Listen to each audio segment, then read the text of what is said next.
leave a like and subscribe.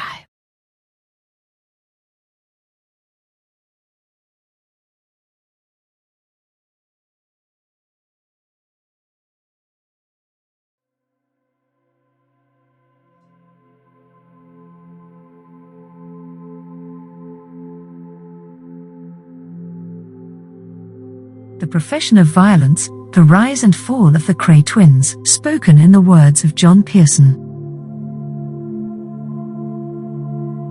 The Kray twins were the most violent, feared and famous gangsters Britain has ever known. Professionals of violence, they used it to enforce their power and create by intimidation a wall of silence that gave them immunity from the law. As one witness at their final trial put it, if people talk to the police and the twins get off again, they'll have to send the plague carts into Bethnal Green and shout, "Bring out your dead."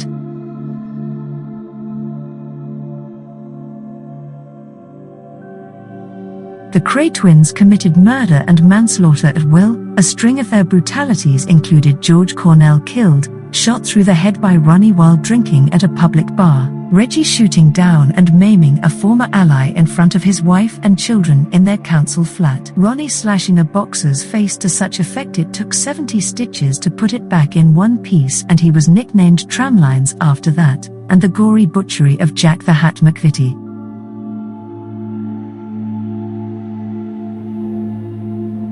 The Kray twins brought the threat of violence for the first time into the fringes of big business, society and politics, the world of suburban clubs and the new legalized West End gambling. Protection rackets apart, they were also deep into fraud, crooked share deals, organized intimidation and blackmail, and came close to building an empire of crime in Britain. What is most disturbing is the scale and the ease of their success. The Krays are from Bethnal Green, one of the poorest parts of the old East End and long notorious as a breeding ground for criminals. They are identical twins, the fact that has ruled their extraordinary lives.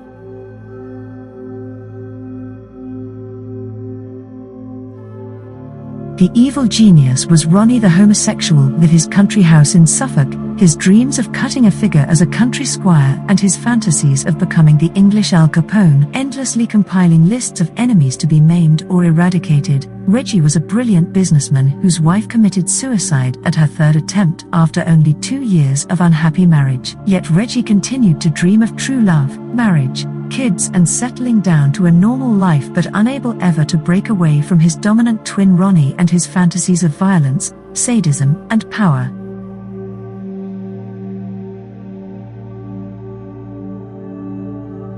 I first met the Kray twins and hopefully agreed to write their official biography in October 1967, 7 months before their arrest. I had flown over from my flat in Rome at the suggestion of an American publisher and was entertained for the day in considerable style at a large Elizabethan mansion where the twins were staying in Suffolk. In retrospect, that whole day seems curiously unreal, rather like taking part in some deadly serious parody of a prestige television commercial. The twins had previously booked me into the Ritz and laid on a silver grey Mercedes to drive me up from London. Then together with a number of their friends who later appeared dramatically at the Old Bailey, we ate cold tongue and coleslaw salad beneath ancestral portraits in the long Tudor dining room. For drink there was a choice of brown ale and Yugoslav Riesling.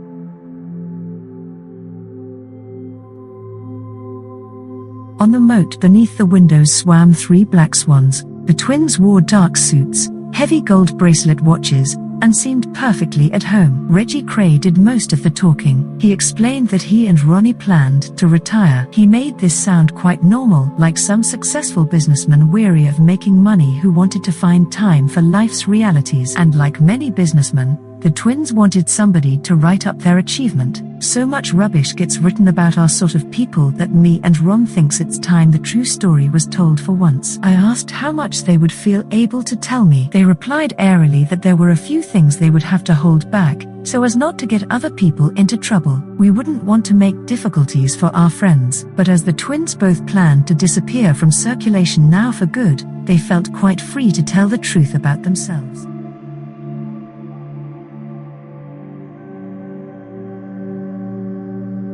This book could be something quite out of the ordinary, Reggie said. Upon this modest note of hope and mutual trust, collaboration started. During the next few months, I saw the twins regularly. They found me a basement flat off Valence Road, where the Kray family home was. They called it the dungeon and said I could stay there when I was in London. They took a lot of trouble over me and were good hosts. There was a pub hidden away in the back streets off the Bethnal Green Road, where they held court most evenings, and here they talked. Both were good raconteurs with extraordinary memories. Ronnie could be moody but was often genuinely funny as he talked on about his childhood and his apprenticeship to crime. In their way, they were impressive personalities, powerful men who certainly knew everyone worth knowing in the London underworld.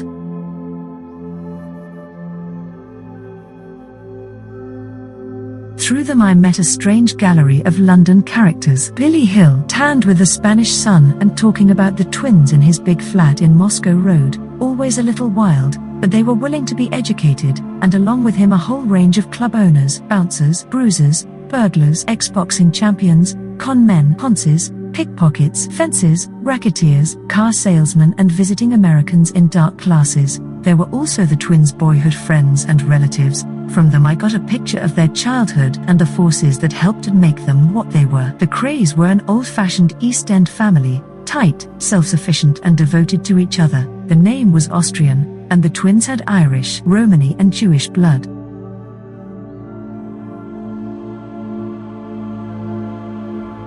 The center of their world was to remain the tiny terrace house at 178 Valence Road, where they grew up and where their Aunt May and their maternal grandparents still lived. This row of houses was one of the relics of 19th century Bethnal Green, surviving among the brand new blocks of flats and municipal housing schemes. The area was badly bombed in the war. Before that, it was one of the very poorest parts of the entire East End and a breeding ground for criminals. It was Bill Sykes's home ground. The rookeries of Dickens were once just down the road, and Jack the Ripper murdered one of his last victims round the corner in Hanbury Street. The Krays were very much a part of this whole vanishing world of the Dickensian East End.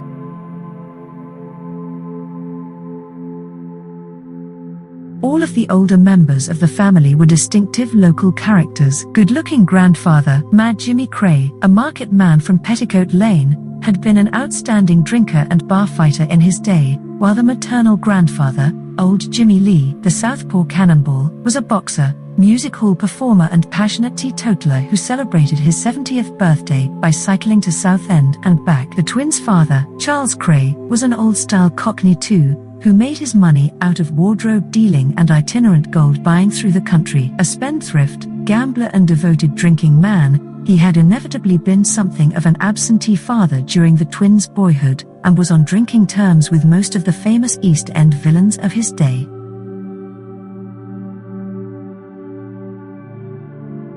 He used to tour the provinces with his old clothes bag and his pair of gold scales and earned good money. Even before the war, the Krays lived well above the standard of most families in Bethnal Green. But since Charles Kray was usually away from home for weeks on end, the brunt of bringing up the three Kray boys fell on their mother, Violet Kray. The eldest son, Charles David, had been born in 1929. The twins arrived within an hour of each other on the 24th of October 1933. Reggie was born first.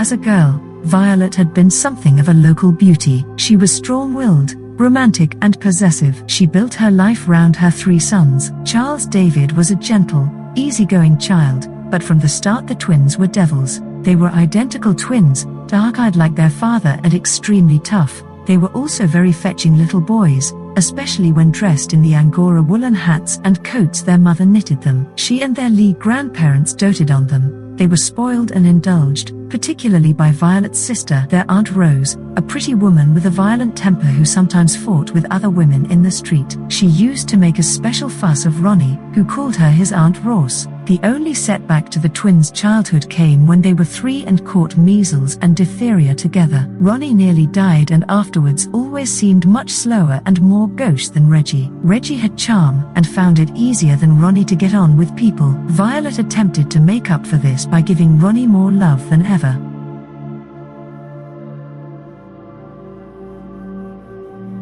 The twins had always been inseparable. They fought continually, but would never let an outsider come between them. As often happens with identical twins, they appeared somehow different from the other tough small Bethnal Greeners around them. This sense of their apartness seems to have persisted through adolescence. People who knew them say that they showed no interest in girls, but were somehow weird. They attracted trouble and loved fighting. Among the local teenage gangs, they were the toughest, most aggressive boys around, and the same twinship that marked them out was also a great source of strength. Together they were leaders and could beat anyone. These East End gang fights were a rough school of violence, but the twins managed to reach 17 before they had serious trouble with the police. It was then that a boy who had been badly cut and beaten in a gang fight testified against them, but their Old Bailey trial proved just a foretaste of many of their trials to come. Somebody got at the witnesses. The case was finally dismissed for lack of evidence.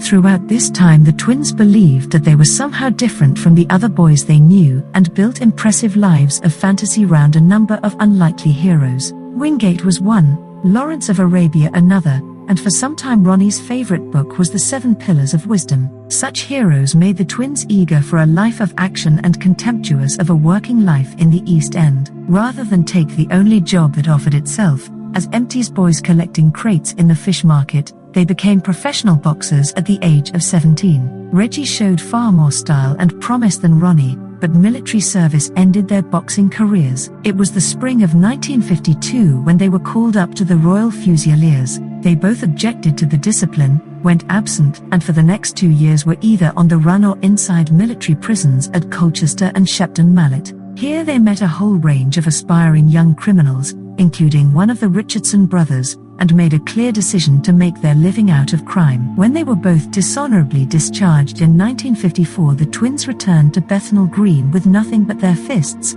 a flair for violence, and the determination to become the most successful and most feared pair of criminals in London.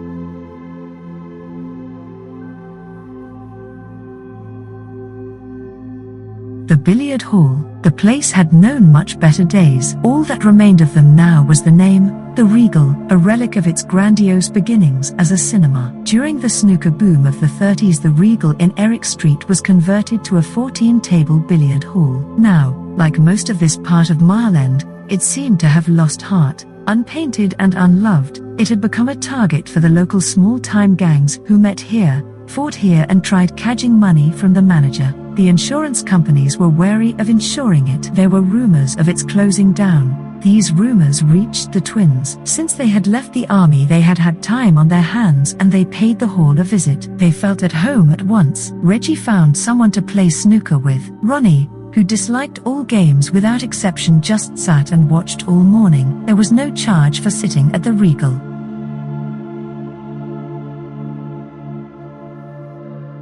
Next day, the twins were there again. Within a week, their friends knew this was where to find them. This suited them. They had always felt they needed a place of their own. Around this time, the violence at the Regal suddenly increased. The twins appeared to have no part in it, but there was trouble nearly every night. Tables were ripped. There were anonymous threats to burn the place down. Fireworks were let off. The manager decided he had had enough, and the twins made an offer to the owners of £5 a week to take the Regal over. The day their offer was accepted, the violence stopped as mysteriously as it had started. For their weekly fiver, the Kray twins became the legal tenants of the Regal Billiard Hall. They had to run the tables, the refreshment bar, and keep the place in order. In return, they had the takings from the tables. Soon these amounted to a tidy sum, for the twins showed a flair for running the place. Tables were brushed each morning. Reggie repainted the refreshment bar. The hall was open day and night. For the first time for years, it began to show a profit.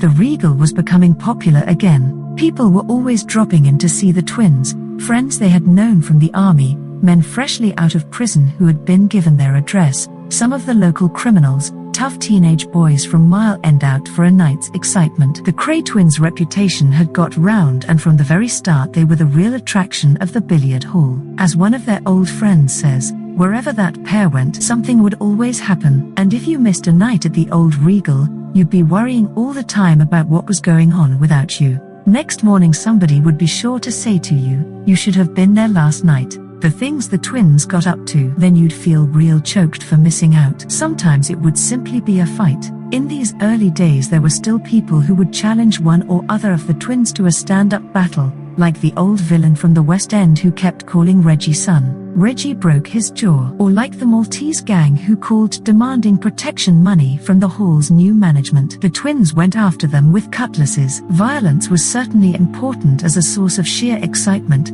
but it was by no means all the twins could offer their admirers.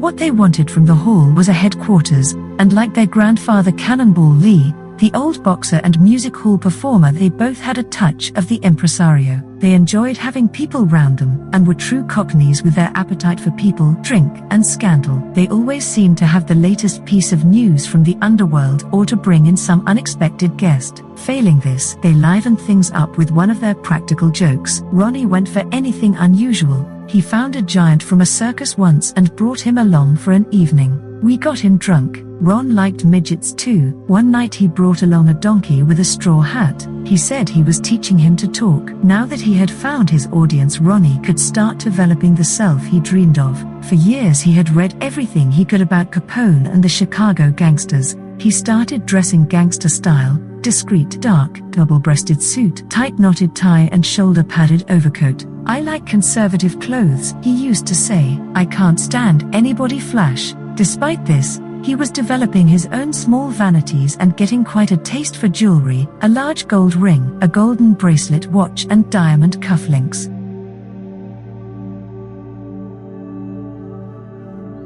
In the early evening he would be at the billiard hall playing his favorite part of ward boss, organizing henchmen from some downtown poolroom. He had his private chair and used to sit facing the door watching as the regulars arrived. As the play started, lights would flicker on above the tables, leaving the remainder of the hall in shadow. Ron liked the atmosphere just like a den of thieves. He loved a lot of smoke and noise and people. He used to hand out cigarettes and say, "Hey, smoke up, there's not enough smoke in here." Then, when the hall was full and play was going on at all the tables, with the air as thick as any Limehouse fog, he would be satisfied. He would lean back slowly in his chair, smiling to himself, knowing quite well that everybody in the hall was waiting for him. He always kept the mugs guessing. He was beginning to talk to them like a screen gangster, muttering a few words over a cigarette as he stared into space. Then he lapsed into silence. These silences soon got him known as a deep one, an unpredictable leader. "Always keep people guessing. Never treat them the same twice running," an old West End gang leader told him once. People were becoming slightly wary of the twins. One of their oldest friends, who knew them long before the army, noticed a change in them. "I began to see that I could only go so far with them, and however friendly they were being, they seemed to keep themselves that little bit apart. Neither of them liked being touched. Put your hand on Reggie's shoulder and you'd feel him wince. You wouldn't do it twice." But it was Ronnie people really feared. We was all scared of him, to tell the truth, not just because of what he could get up to, but because of what he knew. He had a funny way of looking at you and yet not looking at you that always made you think he was reading your mind. Sometimes he spent the evening brooding in his chair and left early. At other times he decided that he was drinking and picked a dozen hangers-on to go with him. It was always a bit of an event going to a pub with the twins. They used to like a crowded pub with a good singer and a lot of talent and perhaps the chance of trouble. Thank you for watching. If you enjoyed the video, please join our Facebook group. It's called Krays Crime Lords of London. We're a friendly moderated group with over 1,000 Kray and other celebrated gangster videos available for view. There's also thousands of images in the photos sections. The link for the group is in the YouTube description section. I hope we see you there soon. Leave a like and subscribe.